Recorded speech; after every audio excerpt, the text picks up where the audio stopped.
Traición y venganza. Él la dejó por su mejor amiga y ella planeó su caída. La notificación llegó como una campanada en medio de una transmisión.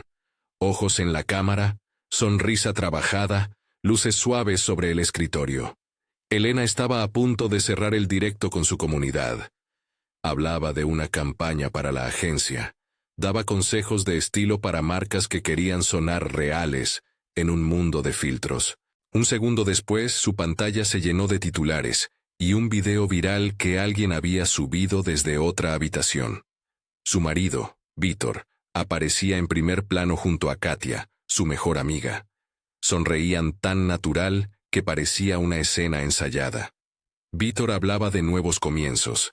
Katia reía, tocándole el brazo. Al fondo, un rótulo improvisado. Lo decidimos juntos. La transmisión se cortó. El sonido del chat se volvió una avalancha. Mensajes, preguntas, emojis de sorpresa, luego de burla. Las notificaciones explotaron en su teléfono. Etiquetas de cuentas, mensajes de colegas, la primera reacción de su agencia. Un mensaje frío pidiendo claridad sobre su disponibilidad para la presentación del lunes. En el espejo contrario de su habitación, Elena vio la ficha de una vida que se despegaba en cámaras, la marca que había ayudado a construir, la casa compartida, los votos que alguna vez sonaron sinceros. Todo se resquebrajaba en un clip de 3 minutos.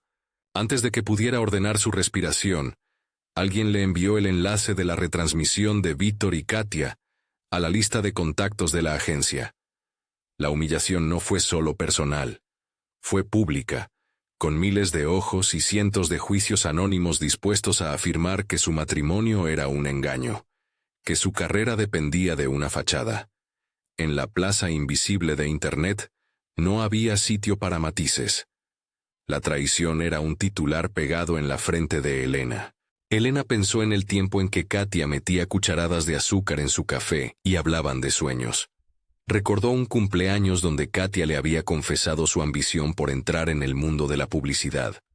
Recordó noches compartiendo bocetos y confidencias, el apoyo incondicional. Quizá nada de eso había sido falso. Quizá lo fue todo. La duda mordía con la misma fuerza que la vergüenza. Era extraño cómo, en pocos minutos, los clientes que habían confiado en su criterio empezaron a dudar. La agencia, esa máquina fría de relaciones, reaccionó con números, riesgos, percepciones, miedo a la marca. No hubo gritos, solo decisiones protocolarias. Mejor aplazamos la campaña o necesitamos revisarlo internamente. Un cliente clave canceló la reunión. Olga, del departamento de cuentas, envió un emoji que Elena interpretó como compasión envenenada. Roman dejó de saludarla en los pasillos. El apartamento donde Elena despertaba cada mañana se convirtió en un museo de reproches. Facturas sin pagar que le llegaron con el sello del banco. Cerraduras digitales ajustadas sin su consentimiento. Mensajes automáticos de proveedores reclamando la firma de Vítor. Él, que había administrado muchos detalles domésticos, había llevado el control donde nadie lo vigilaba. Las cuentas mancomunadas quedaron en un limbo. Mientras Vítor movía hilos, la prensa tambaleante hacía su propio ejercicio de interpretación. Las redes, esa vasta corte pública, dictaminaban culpabilidades con un dedo virtual. La primera semana fue un golpe de olas cortas y violentas. Elena convirtió la casa en un refugio inútil. Su comunidad online se fragmentó. Hubo quienes le ofrecieron apoyo, donaciones anónimas, mensajes en tono de condolencia. Hubo quienes simplemente la etiquetaron en memes que la devolvían a la pantalla de su marido, junto a Katia. Ella se sorprendió de la intensidad de la vergüenza. No era solo la traición, era la sensación de haber sido escenificada frente a una audiencia que devoraba y descartaba historias en minutos. El mundo no espera. La agencia la presionó para que diera una declaración oficial, aunque nadie le prometía protección. Su jefe la llamó desde una sala de juntas, con la voz entrenada en contención. Organizaremos un comunicado, mantén la calma. Sentía que pedir calma era un lujo que no podía permitirse. La ira y la humillación se mezclaban con un frío calculador que, sin que ella lo supiera entonces, iba a crecer como una costra dura bajo la piel. Si esto afecta al cliente, tengo que saberlo ya, dijo Olga en un mensaje que Elena leyó a través de los tiles luminosos del teléfono. Hay reacciones en la prensa y no podemos permitir que una controversia arrastre la presentación. Aquel momento, antes del derrumbe, estaba lleno de pequeñas decisiones que parecían inofensivas. ¿Quién removería qué publicación? Si era conveniente responder a comentarios, si era posible llegar a un entendimiento privado con Vítor. Pero la vida aprendida a través de la exposición pública no permite reparaciones discretas. Las conversaciones privadas se vuelven capturas de pantalla y las promesas, recortes de una historia que circula. Pocos días después, el mundo descubrió algo más. Vítor tuvo un accidente. No fue una noticia buscada, sino un eco que llegó a través de una llamada nocturna. En el hospital, con la pantalla de su teléfono mostrando el hilo de mensajes, Elena lo vio por primera vez desde que la traición había estallado. Una figura magullada, vendajes, ojos perdidos que no sabían si pedir perdón o refugio. Su pierna estaba vendada. Su voz tembló con un alcohol que no era solo por la bebida, sino por la costumbre de callar dolores con una copa que nunca se vaciaba del todo. El accidente hizo que la historia se moviera en dos planos: la traición pública y la fragilidad privada de quienes habían sido parte de ella. Vítor no era un villano de película con planes malvados. Era un hombre agonizante en su culpa y en sus adicciones, incapaz de sostenerse. La noticia suavizó por un momento la crueldad mediática. La audiencia, siempre hambrienta, cambió su tono de condena por una mezcla confusa de lástima y entretenida curiosidad. Para Elena, sin embargo, la simplicidad moral se desmoronó. Él la había abandonado, y al mismo tiempo, necesitaba cuidados por una lesión que lo volvía dependiente. Fue Constantín quien se convirtió en una presencia inesperada y estable en ese hospital de imprudencias. Fisioterapeuta de manos firmes y mirada paciente, había conocido a Vítor en la clínica de rehabilitación donde, entre ejercicios y ligaduras, alguien debía sostener la recuperación. Constantín no ofrecía sermones, sino datos. La magnitud de la lesión, el camino posible de la recuperación, los riesgos del alcohol mezclado con analgésicos. Habló de protocolos, de segundas opiniones, de pasos pequeños. Le dijo a Elena con una claridad casi profesional y un respeto que no buscaba nada a cambio, que ayudar a alguien herido no era equivalente a perdonarlo de inmediato. Recuperar la movilidad no borra lo que pasó, le dijo en el pasillo mientras las sillas de espera murmuraban. Pero si vas a estar en la vida de él como cuidadora o como observadora, es bueno saber hasta dónde llegas. Eso evita que la culpa o la rabia dominen las decisiones. Constantín ocupó un lugar práctico. Le trajo nombres de especialistas. Se comunicó con la clínica privada que conocía y, sin dramatismos, le habló de la importancia de documentación médica en procesos de recuperación. No le dijo qué hacer respecto a la traición. Simplemente le mostró un mapa frío para una situación caótica. Esa distancia profesional fue, de algún modo, la primera mano firme que tuvo en meses. Mientras tanto, Katia seguía en el ojo público como si nada hubiera ocurrido. Su presencia mediática crecía. Entrevistas cosidas por relaciones públicas, fotos cuidadosamente encuadradas, imágenes de una pareja que celebraba su unión en cenas, donde la iluminación buscaba confirmar la felicidad. Su ambición, que alguna vez Elena aplaudió por amistad, ahora era una herida. Era difícil no verla como la figura que había cortado algo esencial.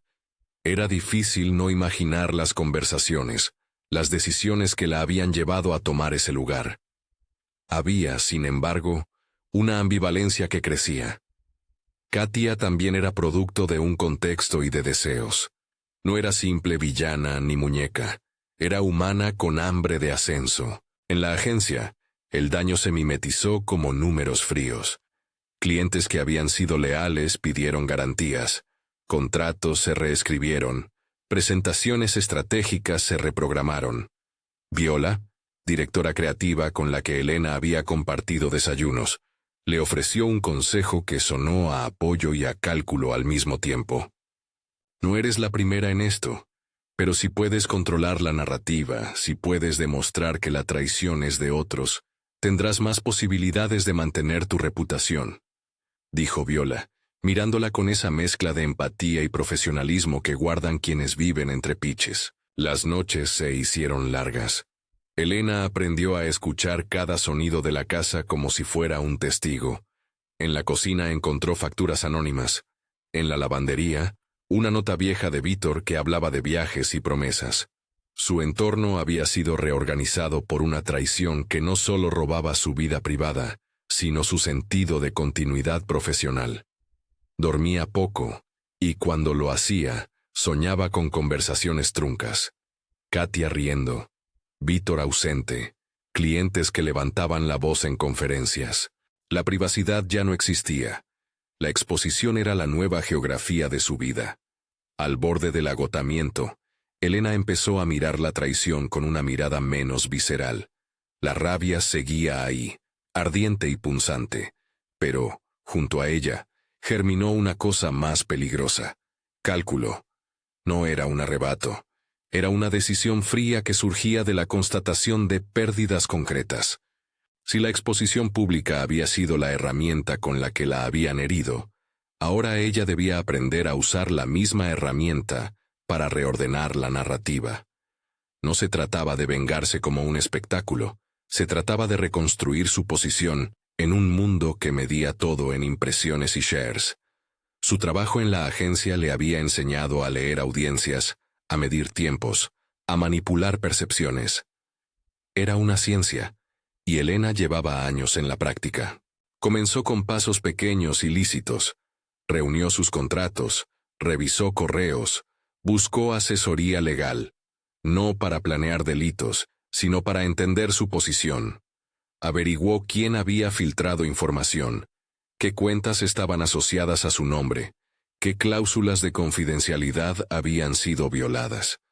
Consultó con el departamento legal de la agencia y, sin dramatismos, pidió que preservaran correos y registros. Era la manera de preparar una defensa, si fuera necesario, o de poner orden entre los escombros. A la vez, aprendió a hacer lo que mejor sabía: contar historias. Si el mundo la veía como un personaje frágil, debía ofrecer otra lectura. Su primera microvictoria fue recuperar un cliente menor que había dudado. Lo hizo con una presentación impecable. Datos, propuestas, un tono que mezclaba humildad y profesionalismo. Roman la felicitó con una sonrisa que, más que cariño, mostraba respeto. Ese triunfo le devolvió algo más que contratos. Le devolvió la confianza de que podía controlar la narrativa con talento y tiempo. En el bar de la agencia conoció a Dimitri, en una cena de reconciliación, posterior a una presentación. Alto, con una sonrisa fácil y un aire de misterio, Dimitri ocupaba el papel clásico de seductor con educación. Se ofreció a tomar un café para intercambiar opiniones sobre el mercado, y su voz tenía la intensidad de quien mira mucho y dice poco. Elena, en modo supervivencia, aceptó. Necesitaba aliados, y los aliados a menudo venían empaquetados con agendas. Dimitri, sin embargo, introdujo en la ecuación una variable que no esperaba: atracción envuelta en peligro. Ayudó con contactos, propuso ideas, mostró un interés genuino en su trabajo. Pero había algo en sus mensajes tardíos que la descolocaba. Un exceso de atención, esa manera de preguntar por sus horas y su ánimo que rondaba la línea entre cuidado y control. Dimitri sería, sin que todavía lo supieran, un catalizador, un recurso útil que con el tiempo complicaría la ecuación moral de Elena. Elena comenzó a trazar un plan que no buscaba venganza física ni daño ilegal. Su estrategia era exponer verdad en espacios donde la audiencia pudiera evaluar y decidir por sí misma. Si la traición había sido pública, la reparación debía transitar por la verdad y por la reputación profesional. Recurrió a contactos en la agencia que aún le guardaban lealtad. Viola, que le facilitó horas de sala para trabajar. Olga, que dejó pasar documentación que podría aclarar fechas y responsabilidades. Roman, que la cubrió ante preguntas incómodas en una reunión con un cliente. No eran cómplices de crímenes, eran colegas que entendían que su pérdida, si no se atajaba, arrastraría la calidad creativa de la agencia y, en lo práctico, sus cuentas. El montaje de la venganza, si podía llamarse así, empezó en silencio.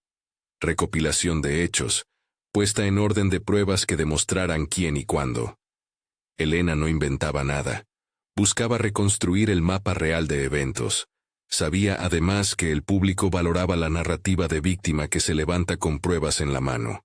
Había que ser creíble y elegante, mostrar el daño sin caer en peticiones de compasión barata. Los días de trabajo se alternaban con visitas al hospital.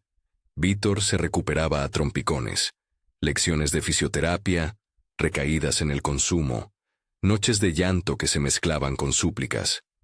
La ambivalencia de Elena se intensificaba. Por un lado, la rabia de quien fue traicionada.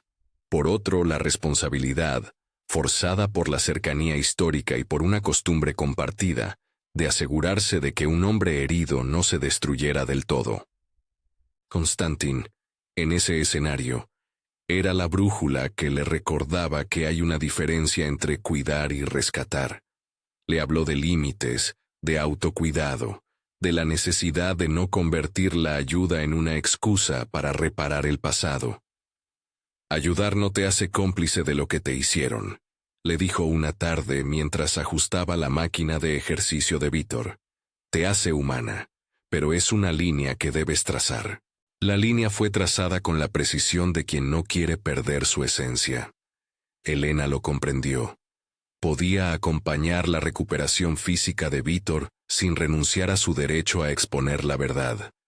Su venganza no sería un ajuste despiadado, sería la recomposición de su vida profesional y personal, un acto calculado que exigía sangre fría. Con el tiempo, su plan ganó nombre propio. Restituir su reputación posicionándose como la responsable de una investigación que esclareciera las decisiones de la agencia, la veracidad de los contratos y la responsabilidad ética de los que habían explotado su vida privada. Organizó una presentación que no sería solo una defensa, sería un golpe estratégico, datos, testimonios, documentos, todo en un paquete tan profesional que, si fallaba, al menos la dejaría con la conciencia limpia de haber intentado hacerlo por las reglas. Elena inició un montaje de piezas que no enseñaba a nadie. A algunos, solo les permitía un vistazo. Era consciente de la línea que separaba la astucia del daño, y la cruzó con cuidado. Reforzó su red propia, contactos en prensa que sabían de su profesionalismo, abogados que le indicaban pasos legales, colegas que, en privado, confesaban haber estado incómodos con la exposición de la agencia. En ese tejido, la palabra venganza sonaba menos a rabia que a restitución. Durante semanas trabajó en silencio, como quien compone una partitura que solo se ensaya en el piano de la cocina a medianoche. Hizo llamadas, concertó reuniones, fabricó pruebas de su propia resiliencia profesional. Dimitri aparecía en los momentos adecuados con miradas comprensivas. Constantin, siempre práctico, verificaba la evolución de Vítor y le recordaba a Elena que la furia no era el único sentimiento posible. La llamada que marcó el cierre de ese primer ciclo fue un correo que envió a un círculo selecto, clientes, un puñado de periodistas con los que había trabajado, y algunos antiguos colaboradores. Era una invitación a una presentación donde ella contaría, con profesionalismo y pruebas, su versión. No era un ajuste de cuentas, era una llamada a la transparencia. Lo redactó con frío control, sin insultos, sin melodrama, con datos y la promesa de honestidad. Sabía que la honestidad bien presentada también puede derribar a quienes están sobrevalorados por su propia pose. Esa noche, antes del envío, se sentó frente al espejo y se preguntó qué quedaría de ella después de sacar a la luz las piezas. ¿Perdería algo de humanidad? ¿Se convertiría en lo que más odiaba, alguien dispuesto a arrasarlo todo por justicia propia? Miró el reflejo y no reconoció a la mujer que había sonreído a las cámaras meses atrás. Había en su rostro una determinación nueva, a la vez feroz y cansada. Envió la invitación. El pulso le latía en las sienes. No hubo grandes festejos. No era momento. En la madrugada, dejó el teléfono cargando al lado de la cama y cerró los ojos. Soñó con la sala de presentaciones, la luz, los rostros esperando, el silencio expectante antes de que ella comenzara a hablar. En el sueño, alguien del público le gritó, ¿por qué ahora?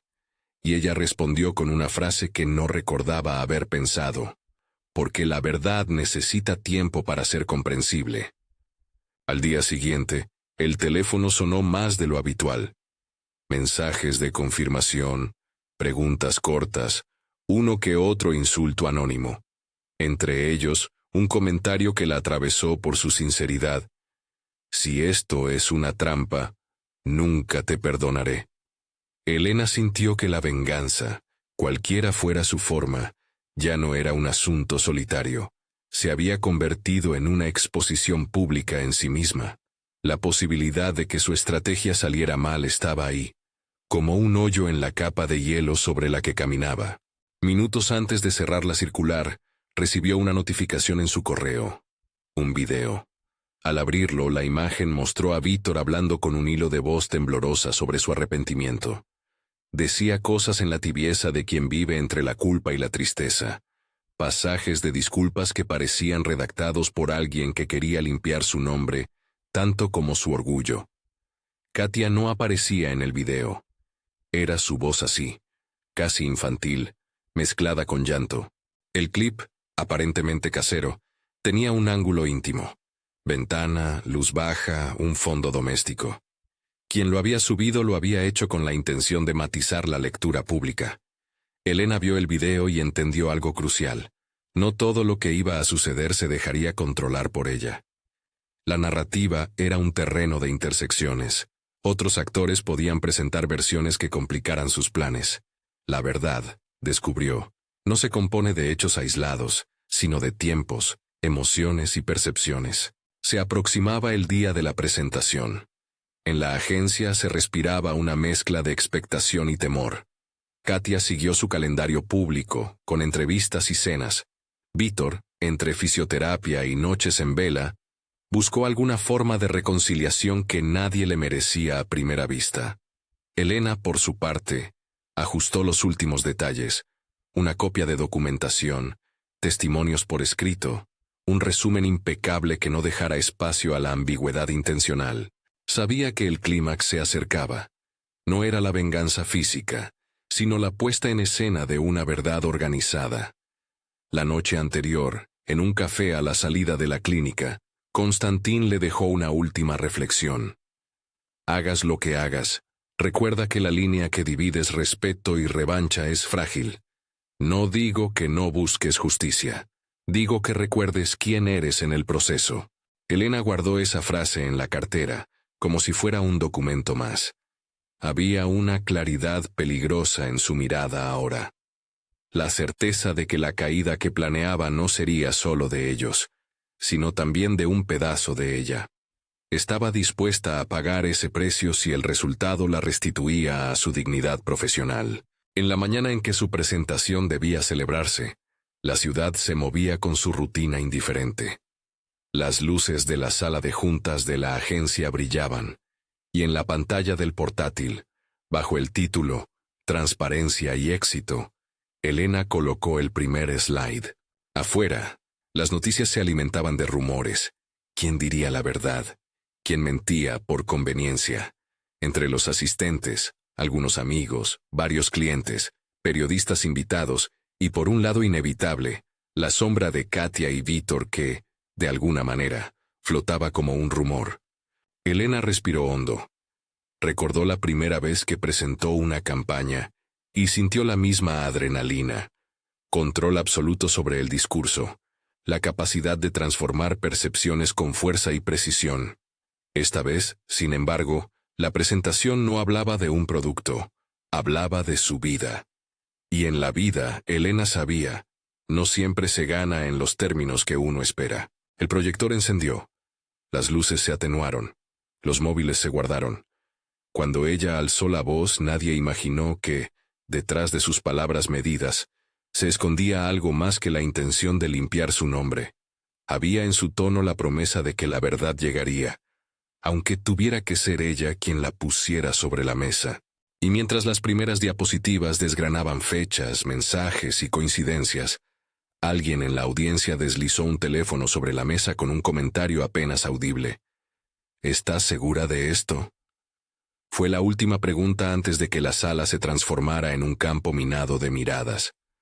Las luces se mantuvieron bajas. Las diapositivas continuaron. La historia de Elena se iba desplegando con profesionalismo. Hechos, tiempos, contradicciones. No había insultos. Había documentación y ejemplos de cómo la exposición pública había confluido con decisiones privadas. La sala contuvo el aliento. En el pasillo, oculto en la sombra, Dimitri miraba con interés. Constantín, por su parte, no asistía a la presentación. Su papel era otro, sostener a Víctor en los tiempos cotidianos. Y justo en el clímax del relato, cuando Elena estaba a punto de mostrar la pieza que creía definitiva, el teléfono de alguien vibró con un mensaje que cambiaba la dirección de la sala. En la notificación se leía el extracto de un video que acababa de publicarse y que prometía la verdad desde la perspectiva de Katia. En segundos, los asistentes comenzaron a buscarlo, a abrirlo con manos temblorosas. Los planes de Elena, tan pulcros y metódicos, necesitaban ahora lidiar con un contragolpe público. Ella respiró y, por primera vez en semanas, comprendió la magnitud del tablero donde estaba jugando. No era ella contra dos personas, sino ella contra una constelación de opiniones, rumores y versiones. La caída que planeaba no sería sencilla ni completa. La venganza, si se podía llamar así, tenía más aristas de las que había imaginado. Y la verdad, como siempre, tenía múltiples caras. La sala quedó en silencio expectante. Fuera, la ciudad siguió su curso indiferente. En algún lugar, Katia apretaba los labios frente a una cámara que ahora la observaba como juez y jurado. Víctor, en la clínica, pedía a medias perdón y a medias olvido. Elena, en el podio, sintió que todo su plan dejaba de ser un mapa controlado y se volvía un laberinto atravesado por la incertidumbre. Con la presentación a medio desvelar y la red ardiendo con nuevos contenidos, ella tomó una decisión que cambiaría, de forma irreversible, el siguiente movimiento. No renunciaría a su búsqueda de justicia, pero tampoco se convertiría en alguien que no reconociera el precio de su propia caída. En ese instante, mientras su voz se hacía firme y medía cada palabra, entendió que la venganza no era una línea recta, sino una caja de espejos, y que la primera acción real no sería la que todos esperaban. La notificación que interrumpió su presentación fue apenas el primer toque de una sinfonía desacomodada. Elena sintió el teléfono vibrar en el bolsillo del saco como si fuera un latido propio. Alcanzó a ver en la pantalla el titular de un canal. Katia responde, su verdad. Por un segundo la sala se llenó de un rumor físico, una corriente que recorría las cabezas, los hombros, las manos que iban y venían para revisar pantallas. Ella pudo ver, en los ojos de algunos asistentes, la pregunta que cada público quiere hacer cuando la ficción se convierte en realidad. ¿En quién creer? Si esta historia te atrapa y quieres saber cómo termina, suscríbete y activa las notificaciones. Lo que viene no es lo que parece. No esperó a que los demás dictaran la pauta. Había ensayado frialdad para este tipo de contingencias. Había aprendido a no regalar el asombro. Continuó. Dejando la diapositiva en negro por un instante, respiró. Dejó que el silencio limpiara la sala, y retomó la narración con la misma voz que había usado para construir campañas. la misma que había convencido a clientes y al público de una promesa. Su tono era certero, y cada palabra fue cuidadosamente medida para devolver la conversación a donde ella quería. A hechos, a fechas, a documentación. La jugada no era desmontar una versión con otra versión emotiva. Era mostrar la arquitectura detrás de las narrativas, contratos, correos que mostraban interés profesional cruzando con instancias privadas, testigos que podían ubicar acciones en tiempos precisos. No se trataba de exponer traumas para hacer un show. Se trataba de construir un caso imposible de negar, sin renunciar a la buena fe profesional. Mostró entonces lo que había acumulado: capturas de correos intercambiados entre cuentas corporativas, actas de reuniones donde ciertos apuntes aparecían sin autoría, y testimonios por escrito de personas que preferían hablar bajo reserva por temor a represalias. Elena no acusó con rabia. Presentó una cronología que enlazaba decisiones de negocio con movimientos personales que, en su conjunto, explicaban por qué la reputación de la agencia y su carrera se habían visto comprometidas. En la primera fila, un rostro que había sido neutro hasta entonces cambió. Viola apretó los labios, como quien valora el costo de apoyar a alguien en público. Olga, muy cerca del pasillo, miró su teléfono y dejó escapar un suspiro, que no era solo de sorpresa. Fuera, en el mundo líquido, un hilo de comentarios empezaba a polarizarse. Esto explica todo. Es verdad esto. Elena no suena a víctima, suena a experta. El equilibrio cambió. La historia que parecía controlada por el video de Katia empezó a resonar con la estructura que Elena presentó. Katia, en su propio video, había articulado una versión que apelaba a la emoción. Una ruptura de dos personas que huían juntas hacia la felicidad. Lo que Elena mostró era la otra cara. Documentos con fechas, mensajes que probaban profesionalismo apropiado, mezclado con intencionalidad, y sobre todo, una red de testimonios que indicaban cómo la ambición de Katia había ido más allá de la amistad. No habló de venganza. Habló de coherencia profesional y de transparencia. Y esa elección de lenguaje fue decisiva. Convirtió una historia que podría haber sido percibida como una guerra privada en un asunto profesional susceptible de auditoría. Las reacciones fueron inmediatas. Un cliente antiguo pidió una reunión privada con la dirección de la agencia. Otro redactó un correo buscando garantías sobre la autoría de los pitches. Un periodista que había asistido tomó notas con la misma pausa de quien mastica una primicia. Una nota se escribió en un despacho a 3 calles, otra en un café del centro. Y entre tanto movimiento, apareció una nueva información que nadie esperaba. Un documento bancario que levantó un telón sobre la administración del hogar compartido. No era un script de novela policíaca. Era la prueba de que, mientras Elena lideraba proyectos, alguien había asumido una administración total de las cuentas. No era un delito por sí mismo, pero encendió sospechas. ¿Qué se había movido sin su conocimiento? La narrativa pública comenzó a bifurcarse entre la traición amorosa y la negligencia administrativa. Víctor, en la clínica, tuvo noticias de la exposición. La mezcla de vergüenza, culpa y dolor no le permitió ser protagonista en los términos que había buscado. Empezó a entender, con la brutal simpleza del que depende de otros, que su imagen pública ya no le protegería. Las visitas se hicieron menos frecuentes y más complicadas. Algunas llamadas se cortaron con silencios largos y palabras mal elegidas. Fue precisamente en uno de esos silencios donde Elena sintió el primer asomo de triunfo, junto a un nudo de pérdida que no se disolvía. Había ganado céntimos de reputación, pero no el calor humano que alguna vez creyó tener. La tormenta mediática que siguió no tardó en provocar consecuencias concretas. Un par de clientes retiraron campañas asociadas a la presencia pública de Katia. Algunos contratos personales de ella fueron renegociados. La mujer que hasta entonces había brillado con luz propia, vio a su alrededor una serie de gestos administrativos que mermaban su estatus. Llamadas de agencias ofreciendo revisiones, mesas de trabajo que evitaban su nombre, Notas de prensa que, sutilmente, comenzaron a hablar de conflicto de interés. La caída no fue inmediata ni total. Fue paciente y profesional, como una factura que llega a vencimiento. Katia no se quedó quieta. Su equipo de PR lanzó una narrativa de contragolpe. Abogaron por su derecho a amar y a rehacer su vida. Hablaron de linchamiento digital y de misoginia. Fue una estrategia esperable y, en cierto modo, legítima. Pero Elena había trabajado con calma. Había juntado más que testimonios. Había preservado correos con fechas y había solicitado formalmente a la dirección de la agencia la revisión de procedimientos.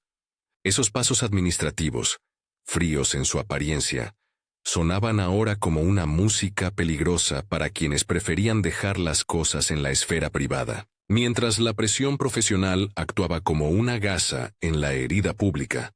La vida privada seguía siendo un campo minado.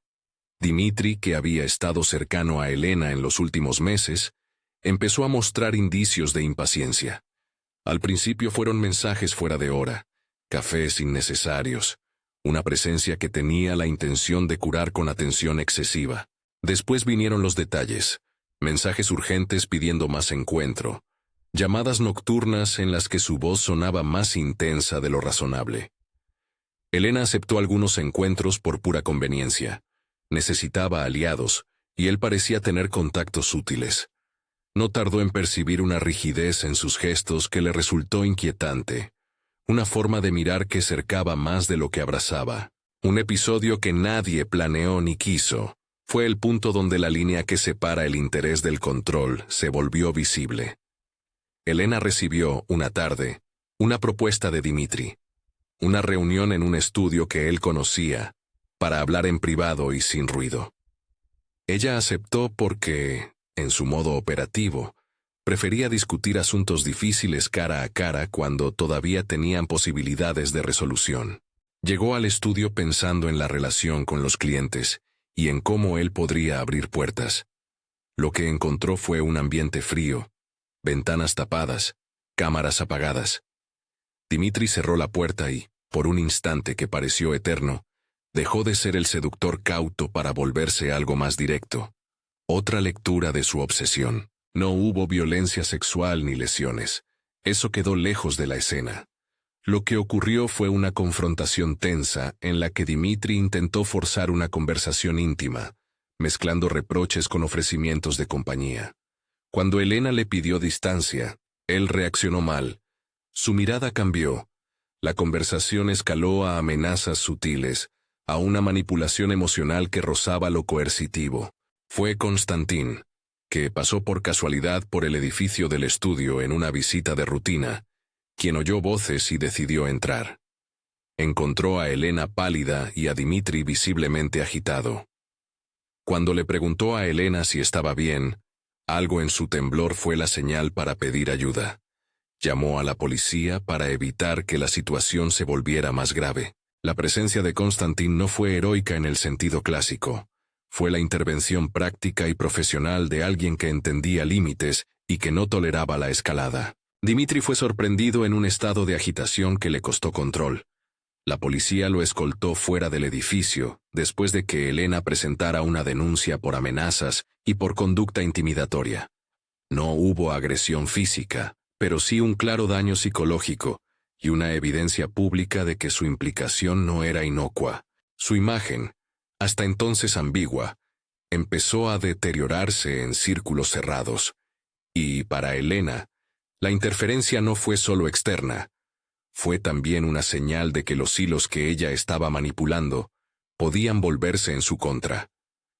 Tras ese episodio, Elena comprendió que había subestimado una variable humana: la impulsividad de quien se acerca demasiado a una persona herida. La respuesta tuvo consecuencias legales inmediatas: una orden de restricción temporal, investigaciones preliminares sobre la conducta de Dimitri, y la llamada de algunos colaboradores que le recuerdan a Elena la prudencia de no mezclar lo profesional y lo personal. La estrategia quedaba afectada, pero su núcleo seguía intacto. demostrar que el daño que le hicieron no era un asunto privado, y hacerlo dentro de marcos legales. Lo que siguió fue un momento de montaje público que Elena había previsto, pero no del todo en esos términos.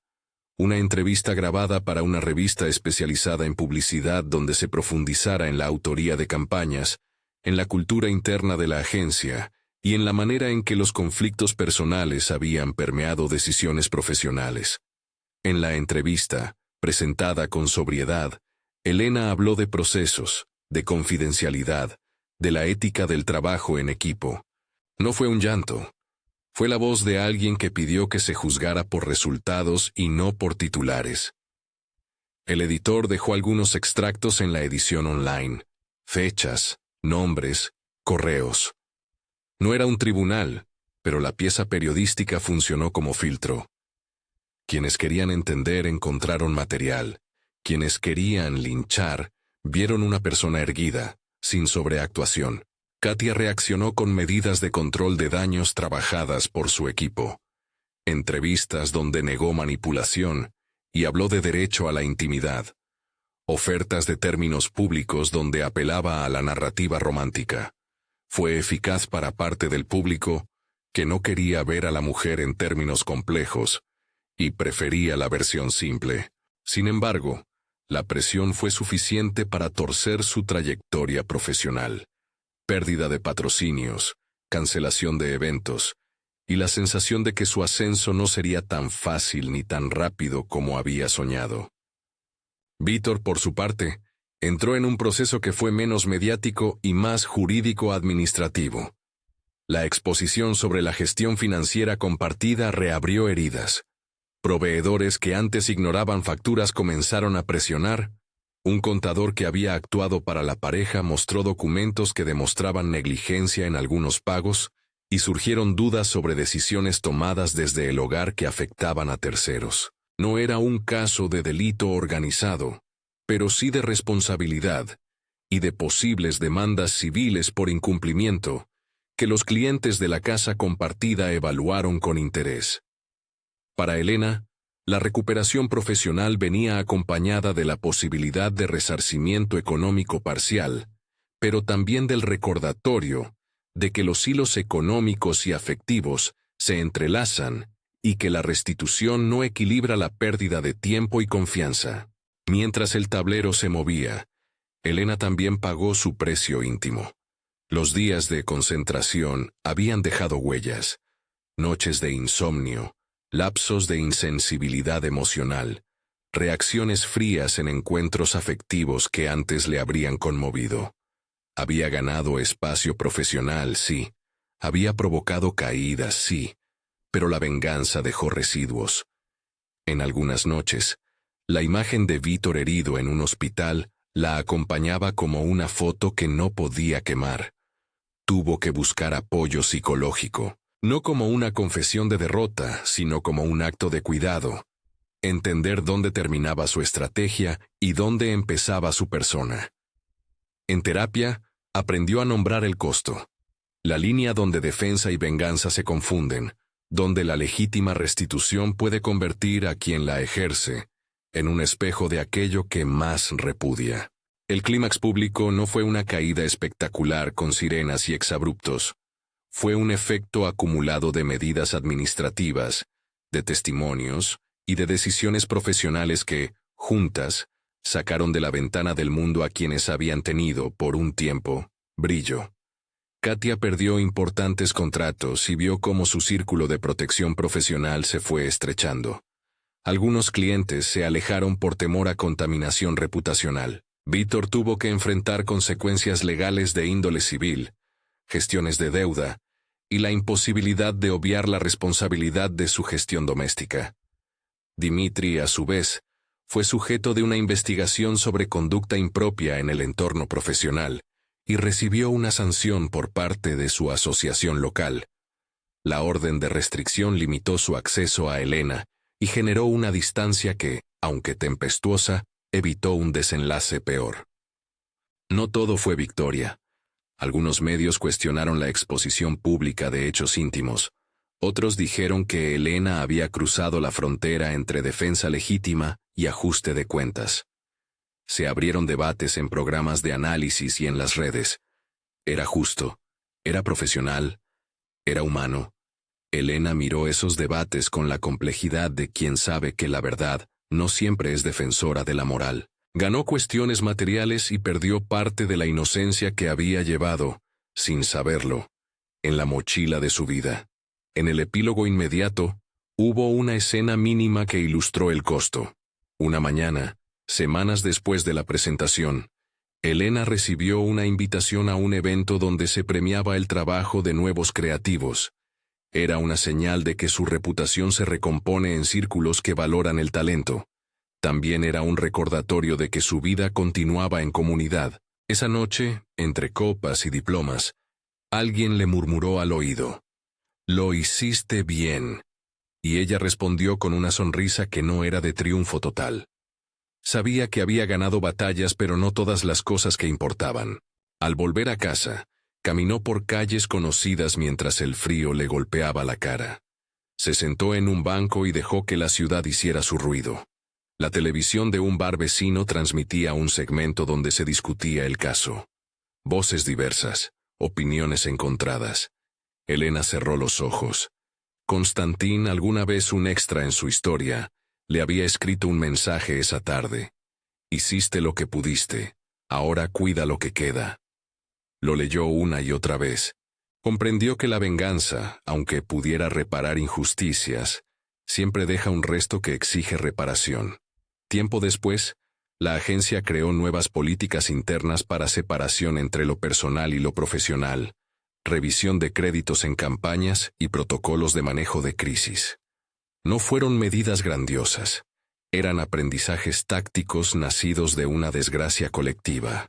Elena participó en la escritura de algunos de esos protocolos, no por revancha, sino porque, en su experiencia, la claridad evitaba que otros atravesaran el mismo dolor. Era una manera de devolver a la comunidad la lección aprendida. No quiso convertirse en mártir ni en heroína. Prefería ser la persona que transformó su tragedia en cambio institucional. La relación con Víctor quedó en un limbo. Él entró en programas continuados de rehabilitación, con recaídas y pasos, asistido por Constantín y por profesionales que, a diferencia de antes, no confundían ternura con permisividad. Hubo momentos en los que Elena sintió compasión sincera, y momentos en los que la memoria la golpeó con dureza. No hubo reconciliación a la antigua, ni retorno fácil. Hubo una negociación silenciosa de límites y de pérdidas. Víctor, por su parte, tuvo que construir una vida que aceptara la soberanía de las consecuencias. La rehabilitación le ofreció herramientas para repararse, pero no borró la huella que habían dejado sus actos. Katia se fue a otra ciudad. No huyó exactamente, más bien se replegó, intentando recomponerse lejos del linchamiento. Sus historias de amor público quedaron en archivos que otros revisaban con curiosidad. Su ambición, que la había empujado a tomar decisiones imprudentes, la obligó a reconsiderar prioridades. No hubo monstruos ni caricaturas definitivas, hubo personas golpeadas por elecciones. Dmitri entró en un proceso de diagnóstico y reparación que incluyó terapia obligatoria como parte de un acuerdo civil. No fue encarcelado ni demonizado. Fue obligado a mirar sus fallas. Para Elena, su caída no trajo satisfacción. Verlo sentado en una sala de espera con los ojos vacíos, le recordó que la vida se compone de perdidas y aprendizajes, y que no todo castigo es redención. La historia cerró entonces en una nota ambivalente. Elena recuperó parte de su carrera y su voz profesional. No recuperó la confianza ingenua, ni la certeza de una pareja que la fortaleciera. Ganó visibilidad como profesional, pero pagó el precio de haber permitido que la mesa de la vida se convirtiera en tablero de juego. Aprendió que la venganza puede devolver la apariencia de justicia, pero rara vez restaura lo que el afecto, en su rutina y en su cuidado, había construido. En la última escena, Elena se mira al espejo de su estudio, no la cámara, sino el vidrio opaco en el que a veces repasa ideas. Hay líneas nuevas alrededor de los ojos, y una calma que no es inocente. Guardó algunos papeles en una caja numerada. Pruebas, correos, notas. Los conservó por razones profesionales y para recordarse a sí misma los límites que no querría volver a cruzar. No era una confesión de derrota, sino una enseñanza en formato tangible. Constantin pasó de ser un asistente eventual a una presencia estable en la vida de Elena, no con el gesto heroico del rescate, sino con la perseverancia del que sabe acompañar sin invadir. En algunos fines de semana llevaban a Víctor a sesiones de terapia grupal. En otros, Elena trabajaba en proyectos que involucraban jóvenes creativos a quienes les enseñaba a proteger su autoría y a no mezclar afectos con decisiones contractuales. La moral no es simple. En la penumbra de su cocina, un mes después de todo, Elena recibe un mensaje que la obliga a detenerse. Una notificación con la pregunta que muchas veces la comunidad le escribió en los comentarios. ¿Crees que la venganza te devolvió tu vida? Escribió en la respuesta lo que había aprendido. La venganza puede devolver poder y visibilidad, pero no devuelve el tiempo ni la confianza perdida. Puede reparar la reputación, quizás, pero no siempre el corazón. Dejó el mensaje sin enviar, y se fue a dormir pensando en los costos y en las formas de reparación. A la mañana siguiente, volvió a la agencia, a sus equipos, a los pitches, a la rutina que ahora aceptaba con prudencia. Cuando subió al escenario de una pequeña charla interna sobre ética y crisis de reputación, recordó las palabras que Constantin le había dicho en la madrugada de la presentación. Recuerda quién eres en el proceso. Las pronunció casi al final de su exposición, y vio en los rostros del público la mezcla de admiración y tristeza que siempre acompaña a quienes han aprendido a pelear. La ciudad continuó su curso. Algunas historias se olvidaron, otras se transformaron en anécdotas que sirven de ejemplo en mesas de trabajo. Elena, sobre todo, aprendió a convivir con la paradoja. La búsqueda de justicia no tiene la dulzura de la reparación completa. Su caída y su ascenso posterior enseñaron que la vida pública amplifica las heridas y que la venganza, aun cuando efectiva, siempre exige pagar un precio. Podría cerrar este relato con una sentencia categórica, pero la verdad de la historia es otra. Dejó cicatrices, dejó lecciones, dejó un legado de cambios en lo profesional. Y si alguien le preguntara hoy si volvería a elegir el mismo camino, respondería con honestidad. Lo haría con más límites, con más cuidado por lo que aún conserva. Porque la caída que planeó fue, en parte, una reconstrucción necesaria, y en parte una elección que puso en evidencia que la justicia y la reparación no son la misma cosa. ¿Crees que ella hizo bien? Comenta abajo, y comparte si conoces una historia similar.